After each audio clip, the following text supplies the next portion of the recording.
What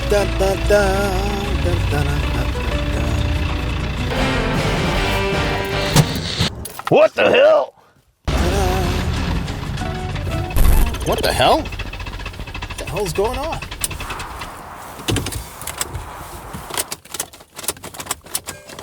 Must forgot to get the oil changed or something. Come on, you piece of crap. Work. Ah, jeez. What next? Oh! That's a real bright light. Shrooms must be kicking in, man. Is that what I think it is? All right, I guess it's time.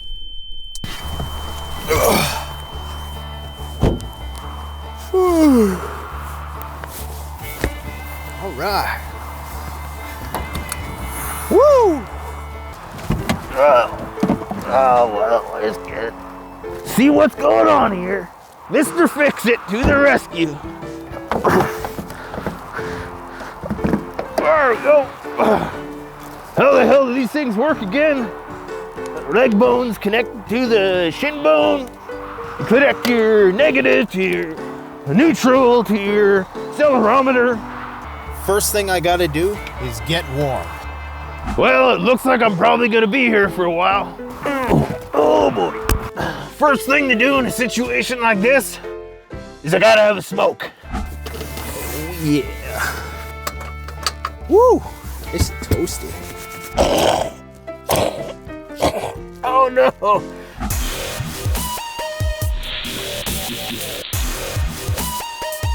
You put this here and you connect these two things here.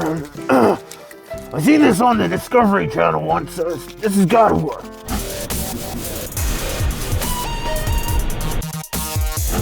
Oh man, it's really cold in here. It's hot in here. Woo. I'm really thirsty too, and I'm all out of kombucha. What am I gonna do? There's no water around here. Snow is made of water. Did you say something?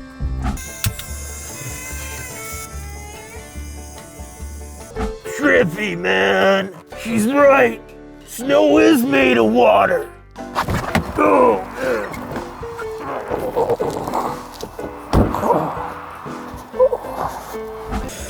Oh man, well, that's ridiculous. oh, oh, oh, oh, it tastes like rabbit turds or something.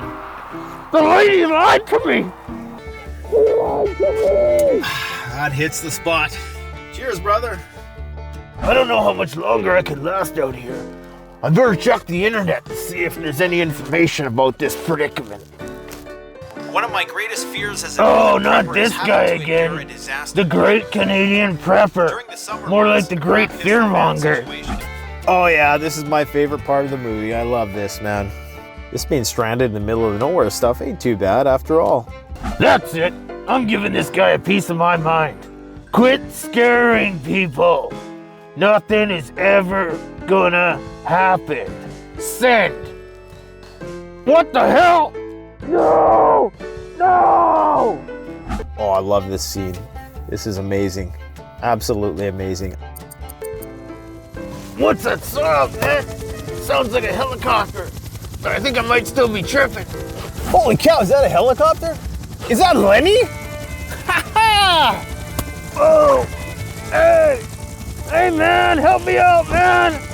Hey! Yeah, come down here, man!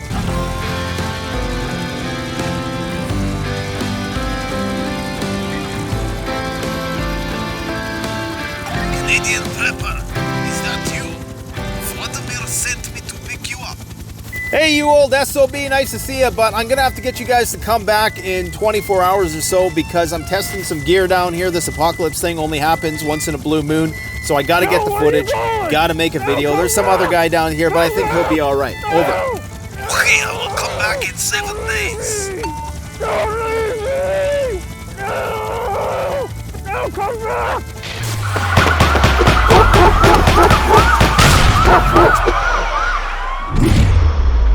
Hi folks, Canadian Prepper here. All right guys, do not be a normalcy Norman when the apocalypse happen. So today on the channel, we're just gonna go back to basics. Some of the stuff that I carry in the truck in wintertime for survival and emergency preparedness. Now, this is gonna be in no particular order of significance because it's really cold outside.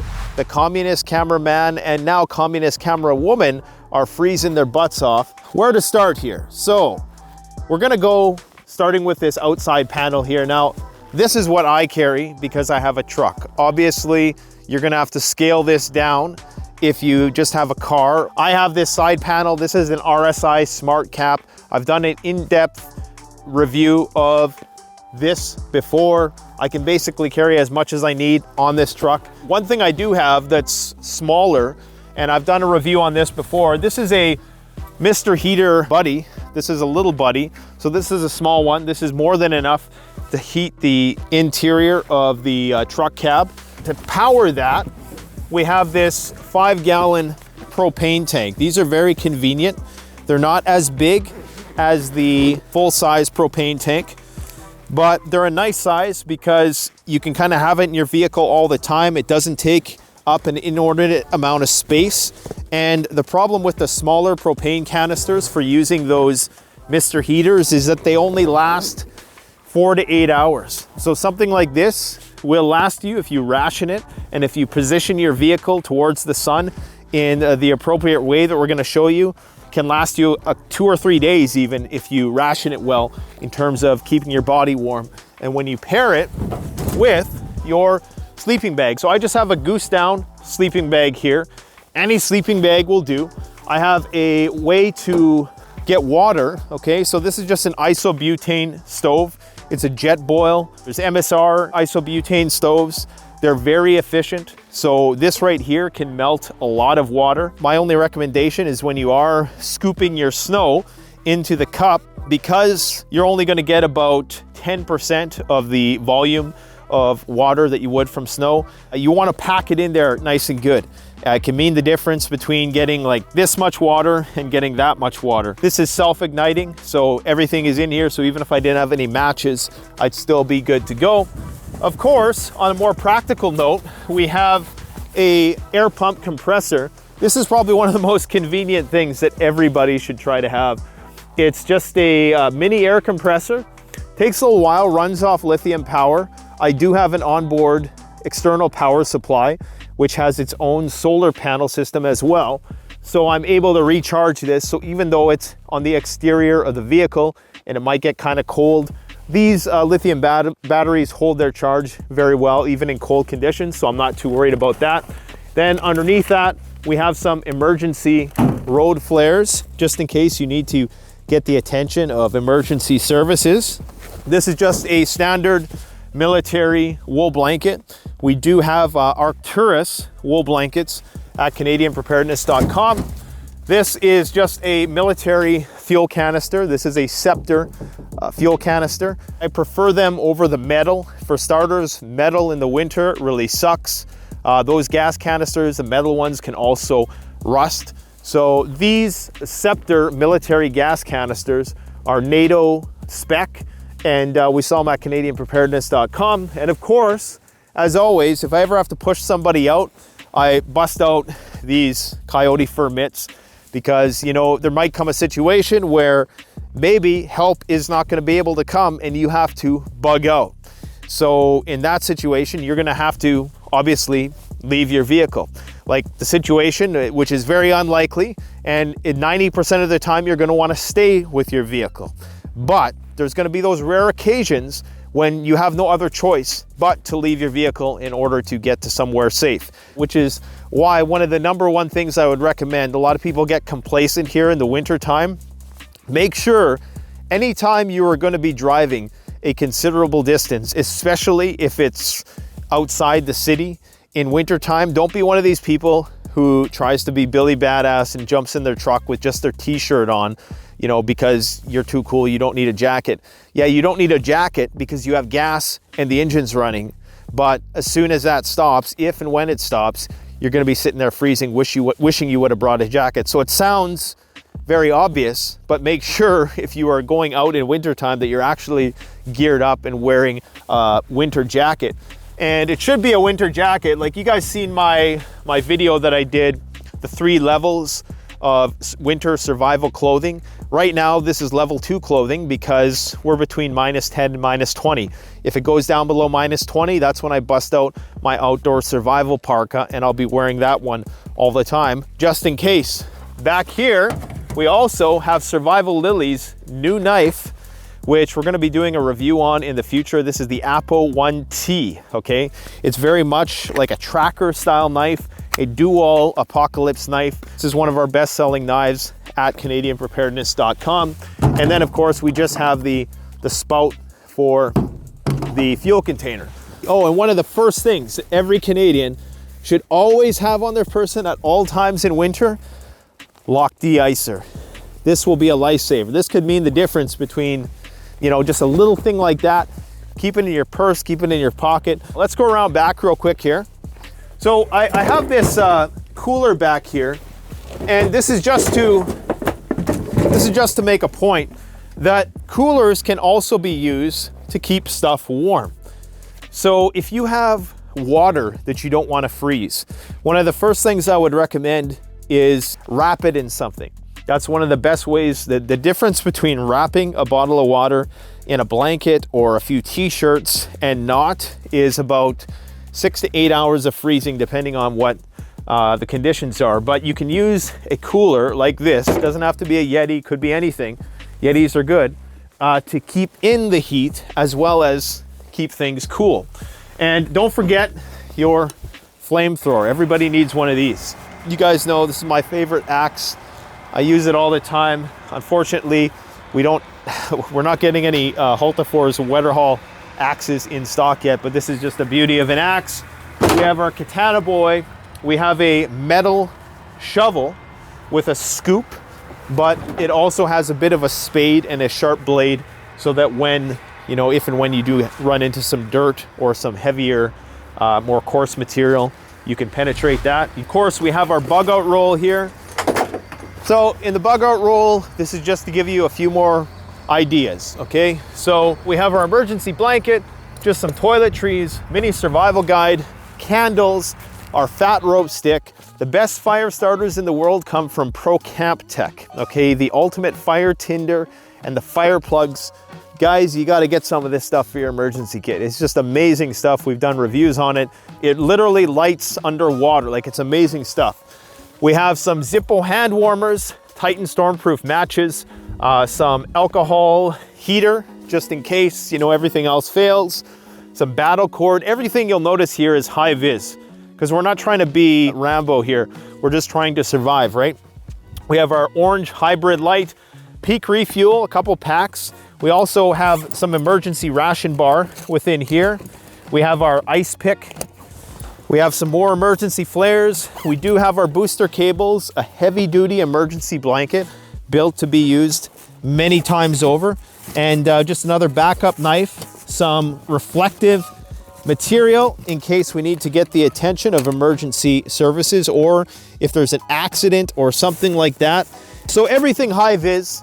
I've done a review of the winter survival roll, so you can go check that out. Post the link in the description. What else do we got going on here? Well, inside, I've probably showed you my Mad Max wall panel. I'm not gonna go over all that. We got first aid kits. We got a fire kit right here because fire is very important. A few tools, some rope, all that kind of stuff. Now this right here, we also have our, this is just our cheap dollar store bug out bag. Normally that would go in that compartment there, but I just throw it back there in winter time because it's a dollar store bug out bag. I mean, it costs like 150 bucks. No excuse. Now this stuff here, this is your thermal reflective material. Now this is gonna work great. When I did my winter -50 camping adventure last year, this really came in handy. And you just line the walls of the interior of your vehicle with this stuff and it's gonna reflect that heat. It's gonna allow you to hold more heat in the vehicle so you're not gonna be losing heat through the conduction to the outside world. So you could, you know, just have a few strips of this, you know, that are fitted to your windows. and you could keep that under the seat or somewhere in your vehicle, and that would help. It's not going to provide a huge R value or anything like that, but it will reflect some of the heat. And if you have those heat shades that you use in summertime to prevent your car from getting very hot, well, you just flip them around and it will prevent the heat loss from the car. So it works in the exact same way. All right, so first off, I have a winch in this vehicle. Not everybody's gonna have a winch.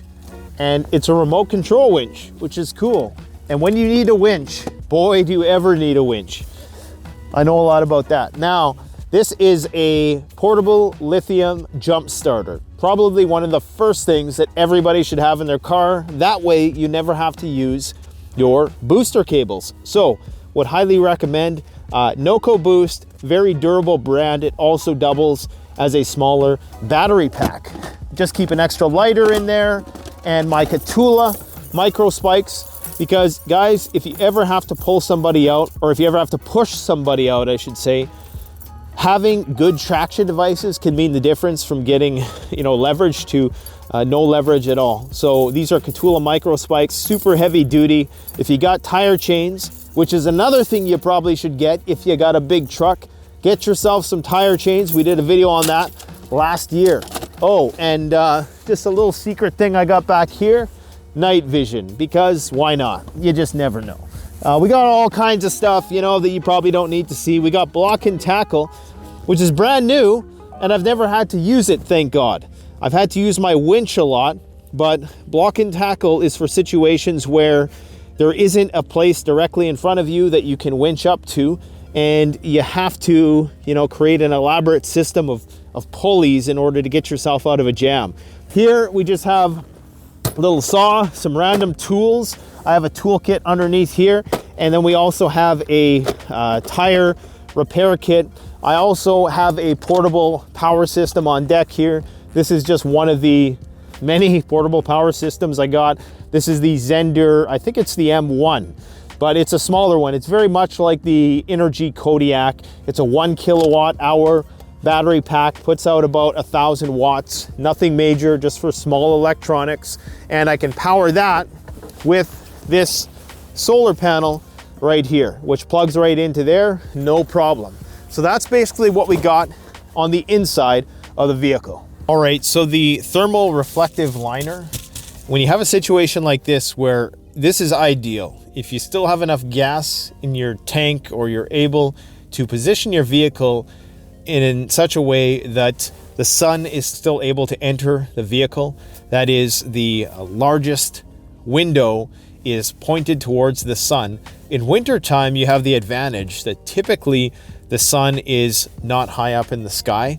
So this works great, and this is why solar heating even works at all, is because the sun is at the perfect angle right now. So we're having a bit of a greenhouse effect in here, in such that the sun is coming in, and this thermal reflective liner prevents the heat from escaping. So we're trapping the heat in here, so we can stay warm in here without using any of our propane heating source, at least during the day. That means you can conserve the limited amount of fuel you might have for nighttime. Obviously the days are much shorter, so you're only going to be able to do this for part of the day. As you can see, I just did this really quick.